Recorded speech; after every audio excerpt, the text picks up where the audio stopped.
भारत और पाकिस्तान के दरमियान जंग दोबारा छिड़ सकती है। दोनों मुल्क एक खामोश जंग में उलझे हुए हैं जो किसी भी टाइम पर एक खुली जंग में बदल सकती है। Just a small spark is enough to push these nuclear powers into war. माहिरीन का कहना है कि अगर इस वक्त आलमी ताकतें मुदाखलत ना करें तो जंग हो सकती है। लेकिन सबसे इम्पोर्टेंट सवाल ये है कि इस जंग से असल फ़ायदा होगा किसको? भारत को? बिल्कुल नहीं। पाकिस्तान को? हरगिज़ नहीं।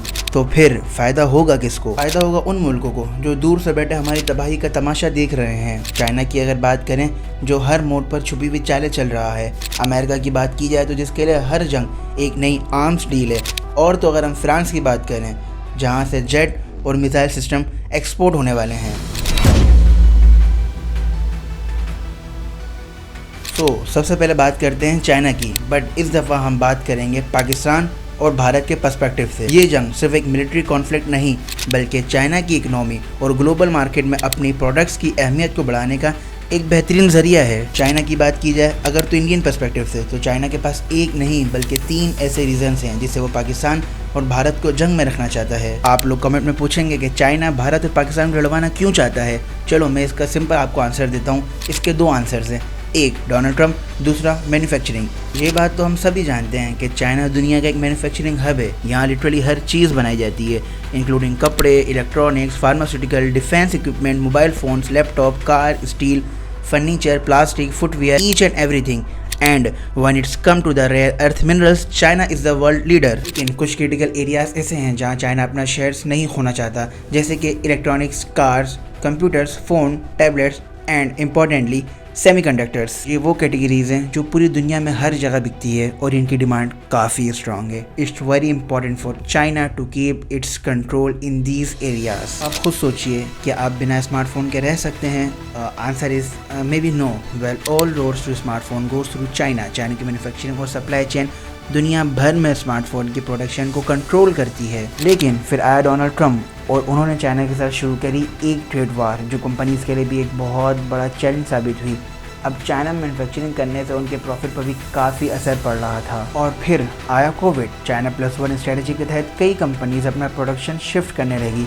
कई कंपनीज़ ने वियतनाम, कंबोडिया को चूज़ किया जहाँ उन्होंने फैक्ट्रीज़ लगाई, वहाँ से प्रोडक्ट्स एक्सपोर्ट करने लगे ताकि लेबल पर चाइना का नाम बिल्कुल ना आए। एप्पल भी इसी सिचुएशन में फंसा हुआ था और वो सोच रहा था कि आईफोन की मैन्युफैक्चरिंग भी कहीं दूसरे मुल्क में शिफ्ट करनी चाहिए। और यही वो वक्त था जब भारत को एक पोटेंशियल अल्टरनेटिव के रूप में देखा जा रहा था। 2017 में एप्पल ने विंस्टन के साथ कर्नाटक में अपना एक आईफोन असेंबली का प्लांट लगाया और फॉक्सकॉन जो कि पहले से ही 2015 से ही सिटी स्पेशल इकोनॉमिक जोन में ऑपरेट कर रहा था। ये प्लान था कि पहले सिर्फ आईफोन असेंबल किए जाएंगे और फिर एक्सपोर्ट किया जाएगा ताकि उन पर टैरिफ ना लगे। उनका प्लान ये था कि धीरे धीरे डिस्प्ले और प्रिंटेड सर्किट बोर्ड भी भारत में लोकली बनाए जाएं ताकि चाइना पर से डिपेंडेंसी ख़त्म हो। लेकिन चाइना को ये बिल्कुल भी पसंद नहीं आया। क्यों? क्योंकि अगर एप्पल के लिए ये एक सक्सेस स्टोरी बन गई तो दूसरी कंपनीज भी यही सीखेंगी और वो भी भारत में मैन्युफैक्चरिंग स्टार्ट करेंगी और उनको एक अल्टरनेटिव मार्केट भी मिल जाएगी। और इंडिया की अपनी एक बहुत बड़ी कंज्यूमर मार्केट भी तो है वैसे भी। ये सब चाइना के लिए एक बहुत बड़ा थ्रेट था, इसलिए चाइना ने भारत को डिस्ट्रैक्ट करना शुरू कर दिया।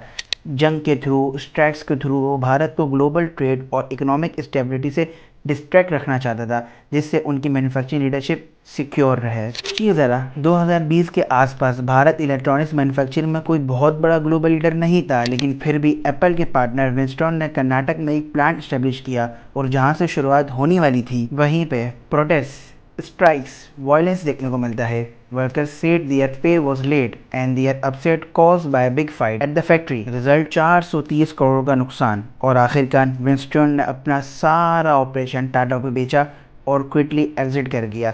लेकिन कहानी यहाँ ख़त्म नहीं होती। एप्पल का दूसरा पार्टनर फॉक्सकॉन जिसने सारे चैलेंजेस को फेस करा और उन्होंने पुश करके आईफोन 15 कम्प्लीटली असेंबल इंडिया में किया। ये सिर्फ एक टेक्निकल डेवलपमेंट नहीं थी बल्कि एक ग्लोबल स्टेटमेंट थी और ये स्टेटमेंट ये थी कि चाइना के बाहर भी आईफोन बन सकते हैं। हाँ, अभी कई कंपोनेंट्स चाइना से ही आते हैं, लेकिन एक ऐसे मुल्क के लिए जिसका इलेक्ट्रॉनिक्स में ऑलमोस्ट ज़ीरो बेस था, उसके लिए एक ह्यूज माइलस्टोन है ये। और दुनिया भर की टेक कंपनी साइलेंटली ऑब्जर्व कर रही थी कि क्या इंडिया सच में चाइना का सस्टेनेबल अल्टरनेटिव बन सकता है। आज एप्पल इंडिया में $22 बिलियन के स्मार्टफोन बनाता है। 2024 में 1 लाख करोड़ के आईफोन सिर्फ भारत ने एक्सपोर्ट करे हैं। और सबसे इम्पोर्टेंट बात, हाँ पहले सब कुछ चाइना से इंपोर्ट होता था, आज 15 से 20% वैल्यू एडिशन भारत से भी होती है, यानी भारत की लोकल कंपनीज भी ग्लोबल सप्लाई चेन का हिस्सा बन रही है।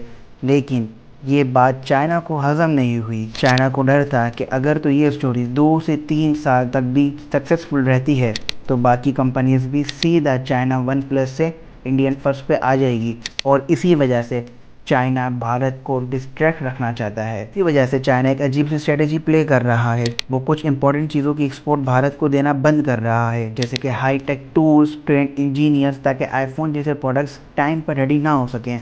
ये सिर्फ आईफोन के केस में नहीं बल्कि solar panels, turning boring machine जैसे इंडस्ट्रीज में भी चाइना रुकावट पैदा कर रहा है।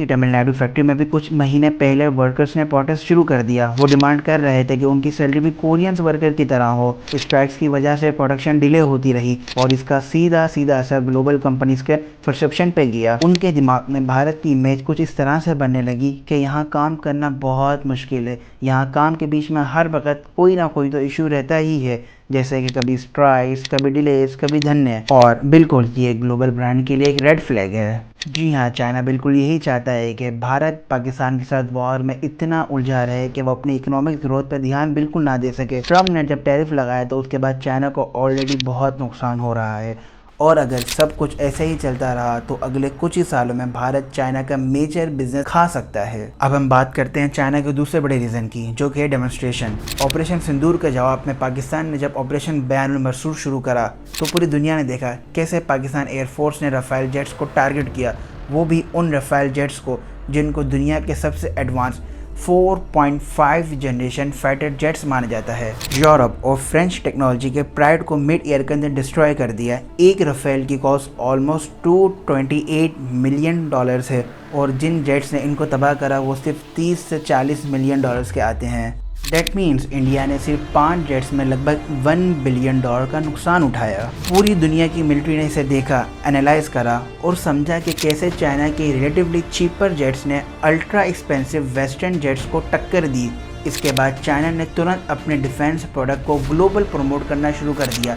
मेड इन चाइना जेट सिर्फ अफोर्डेबल नहीं बल्कि बैटलफील्ड में भी काफ़ी रिलायबल है, यानी वॉर के नाम पर भारत डिस्ट्रैक्ट भी हो गया, नुकसान भी उठाया, और चाइना ने ग्लोबल आर्म्स मार्केट में अपना धंधा भी चमका लिया। ये बात तो हम सब जानते हैं कि पाकिस्तान और चाइना के ताल्लुक काफ़ी गहरे भी हैं और स्ट्रेटेजिक भी हैं। CPEC के ज़रिए चाइना ने पाकिस्तान के इंफ्रास्ट्रक्चर में बिलियंस ऑफ डॉलर इन्वेस्ट कर रखे हैं, गवादर पोर्ट बनवाए, हाईवेज बनवाए, लेकिन असल मकसद इंफ्रास्ट्रक्चर नहीं था। कि असल मकसद तो इंफ्रास्ट्रक्चर के ज़रिए बलूचिस्तान की मिनरल वेल्थ तक पहुंचना था, लेकिन दोस्ती का असल लेवल तो मिलिट्री ऑपरेशंस में देखने को मिलता है।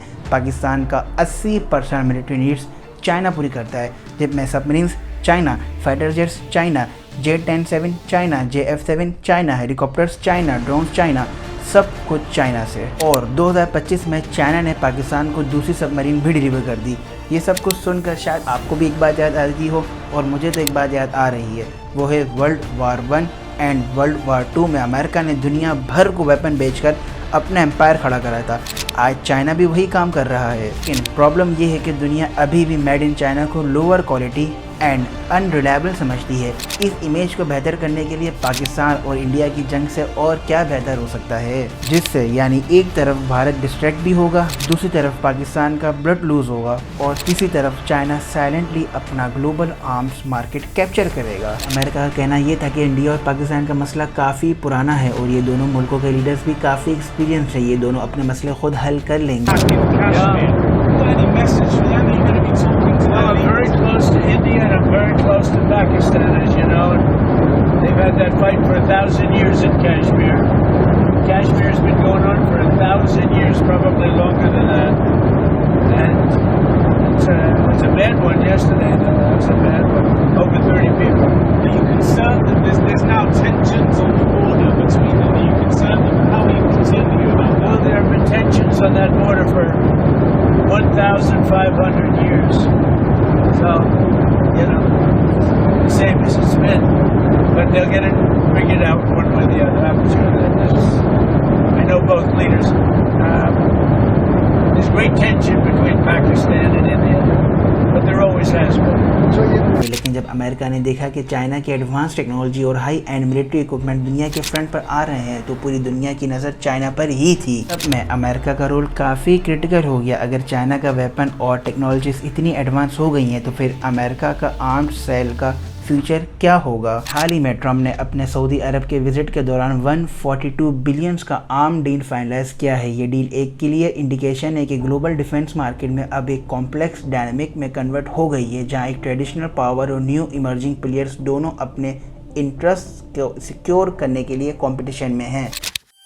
We believe in peace through strength. You have to have the strength. I believe it is God's job to sit in judgment, my job to defend America and to promote the fundamental interest of stability, prosperity, and peace. We had 52 days of thunder and lightning on the Houthis in Yemen like they've never seen before. This was a swift, ferocious, decisive, and extremely successful use of military force. So we hit them hard. We got what we came for, and then we got out. The gleaming marvels of Riyadh and Abu Dhabi were not created by the so-called nation builders, neocons, or liberal non-profits. The birth of a modern Middle East has been brought by the people of the region themselves. Peace, prosperity, and progress ultimately came not from a radical rejection of your heritage, but rather from embracing your national traditions and embracing that same heritage that you love so dearly. अगर अब हम drones की बात करें तो मुझे हमेशा से एलन मस्क की ट्वीट याद आती है, जो कि अभी आपकी स्क्रीन के सामने ही है। इंडिया ने रिसेंट कॉन्फ्लिक्ट्स में हेरोप ड्रोन्स यूज़ करे हैं, जो कि इसराइल की एक एडवांस टेक्नोलॉजी पर बेस है। ये कोई आर्म ड्रोन्स नहीं, बल्कि इसे पर्पसफुली नॉइजली बनाया गया है ताकि एनिमी के एयर डिफेंस को प्रोवोक करें। इन्हें फ्लाइंग बॉम्ब्स भी कहा जाता है। हेरोप ड्रोन्स जो हैं वो हवा में उड़ते रहते हैं, टारगेट लॉक करते हैं, और जैसे ही उन्हें उनका टारगेट मिल जाता है ये अपने आप को उनके साथ क्रैश कर देते हैं, सेल्फ डिस्ट्रक्ट मोड में चले जाते हैं। ड्रोन्स स्पेशली जो डिज़ाइन करे गए हैं वो एनिमी एयर डिफेंस सिस्टम को डिस्ट्रॉय करने के लिए किए गए हैं। हेरोप ड्रोन्स की कॉस्ट तकरीबन 7 लाख USD है, जो कि पाकिस्तानी करेंसी में लगभग 19 करोड़ रुपए बनते हैं। रिपोर्ट के मुताबिक इंडिया ने 77 ड्रोन्स डिप्लॉय किए थे। इसका मतलब ये है कि सिर्फ ड्रोन ऑपरेशन की कॉस्ट ही लगभग 15 अरब पाकिस्तानी रुपए यानी 100 मिलियन USD से ज़्यादा आई है। ये तो सिर्फ ड्रोन्स का ही हिस्सा है। अभी जेट्स, मिसाइल और एयर डिफेंस सिस्टम की तो कॉस्ट ऐड ही नहीं हुई है। रिपोर्ट्स के मुताबिक इंडिया के 5 फाइटर जेट डिस्ट्रॉय हुए हैं, जिसमें 3 राफेल, 1 MiG-29 और 1 Su-30 शामिल है। पहले तो इंडिया इन रिपोर्ट्स को डिनाई करा, लेकिन जब विजुअल्स और सैटेलाइट प्रूफ सामने आए तो हकीकत सबके सामने खुल गई। अगर कॉस्ट की बात करी जाए तो राफेल जेट की प्राइस लगभग $228 मिलियन है, मीन्स 228 मिलियन USD डॉलर। इसके अलावा 2 और जेट्स, जिसमें अगर हम MiG-29 और Su-30 जेट्स की बात की जाए तो उसकी कॉस्ट ऑलमोस्ट 30 से 40 मिलियन USD के बीच होती है। इस हिसाब से सिर्फ इन 5 जेट्स की टोटल डैमेज जो इंडिया को पड़ी है वो है 965 मिलियन USD डॉलर्स, यानी ऑलमोस्ट 1 बिलियन USD डॉलर सिर्फ एक लिमिटेड एयर इंगेजमेंट के अंदर। अब अगर हम बात करें तो जंग का असल फ़ायदा हुआ किसको? बिल्कुल सिंपल सी बात है, दोनों मुल्कों के दुश्मनों को इसका फ़ायदा हुआ है। सबसे पहले अगर हम चाइना की बात करें तो भारत अगर एक लंबी और महंगी वॉर में फंसता है तो उसका सारा ध्यान डेवलपमेंट से हटकर डिफेंस पर चला जाएगा, और यही चाइना चाहता है, जिससे भारत की इलेक्ट्रॉनिक्स, सेमीकंडक्टर, आईफोन एक्सपोर्ट सब कुछ स्लो हो जाएगी, जिसका इनडायरेक्टली और डायरेक्टली सबसे बड़ा फ़ायदा चाइना को ही होगा। आते हैं अमेरिका और रशिया पर। वो खुद तो वार में नहीं हिस्सा लेंगे, लेकिन इंडिया को वेपन्स, फाइटर जेट्स और मिसाइल रडार ज़रूर बेचेंगे और अपनी डिफेंस इंडस्ट्री का स्टॉक प्राइस बढ़ा कर रखेंगे। अगर फ्रांस की बात की जाए तो उनकी आंखें भी नए राफेल ऑर्डर पर लगी हुई है। क्या पता इंडिया कहे और 36 जहाज भेज दो पाकिस्तान से तबाह करवाने के लिए। मलेशिया और कतर की बात की जाती है तो पहले ही पाकिस्तान के साथ ओपनली अलाइनमेंट दिखा रहे हैं। मीडिया कवर या OIC फॉर्म पर पाकिस्तान को डिप्लोमेटिक बैकअप मिल रहा है। जंग के बाद तो सब कुछ ही बदल जाएगा, लेकिन अगर पाकिस्तान और भारत की जंग होती है तो जो चीज़ सबसे ज़्यादा वाज़ेह होगी और वो ये होगी कि भारत और पाकिस्तान की जंग में सबसे ज़्यादा फ़ायदा चाइना, अमेरिका, फ्रांस और इसराइल को ही होगा, और वो अपनी हर चाल से हमेशा के लिए अपने मकसद को हासिल कर लेंगे। इस जंग का असल फ़ायदा उन मुल्कों को होगा जो हमारी तकरार से अपने इकोनॉमिक और स्ट्रेटजिक गोल को पूरा करेंगे। भारत हो या पाकिस्तान, जंग में जीत किसी की भी नहीं होती, हर तरफ सिर्फ और सिर्फ तबाही ही होती है। और जब हम अपने लहू से ज़मीन को भर रहे होते हैं तब कुछ मुल्क अपने बैंक बैलेंस भर रहे होते हैं।